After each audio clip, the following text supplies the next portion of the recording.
What is cracking, mutants? Halloween was earlier this week, so I may be a little late to the party. But F it. According to Ministry, every day is Halloween, so I'm gonna do a Halloween review, and you better enjoy it.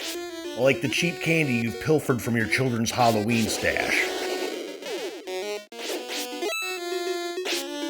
The game is Splatterhouse, Wanpaku Graffiti, developed by Now Production and published by Namco for the Nintendo Famicom and released in 1989.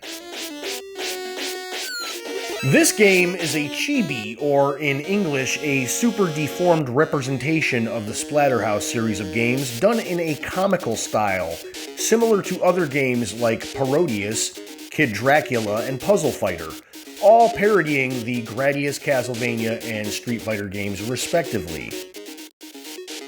If you're acquainted with the Splatterhouse games, this game should come as being somewhat familiar, although there are some areas of distinction. The first being the obvious difference in graphical style, and the second being that this game is more of a platformer than it is a beat-em-up. That being said, this game is pretty effing cool. The game starts out with an introduction scene showing a girl weeping over a grave. Presumably this girl is Jennifer, the darling girlfriend of the protagonist Rick.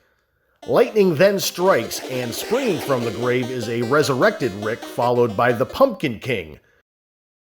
No, not that Pumpkin King, Cauldron Brain. This Pumpkin King, who is the main antagonist in the game and faithful to the premise of the other Splatterhouse games, snatches Jennifer, prompting Rick into action. There are 7 levels of gameplay, each with an assortment of super deformed ghouls hell-bent on making Rick's task at saving Jennifer a major pain in the ass. Instead of using his fists and his steel toe, Rick is armed with a cleaver to hack and slash at enemies. He can also occasionally pick up the coveted shotgun to deal serious damage to multiple enemies at once.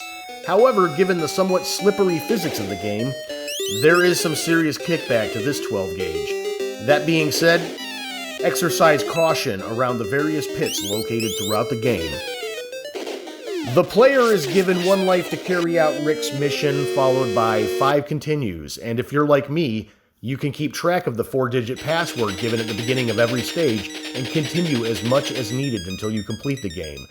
I had to enter the password several times while facing the Pumpkin King because after you attack him, he starts darting around the screen at a 45-degree angle, bouncing off the edge of the screen, and the sprite flicker can be a major buzzkill. After you've defeated the Pumpkin King and are reunited with Jennifer, the proverbial 4th wall is broken and the cutscene reveals that this was merely the production of a cinematic film. If the player collects 2 hidden orbs in the game, there is an enhanced ending. However, I was too lazy to find that and settled on the plain ending.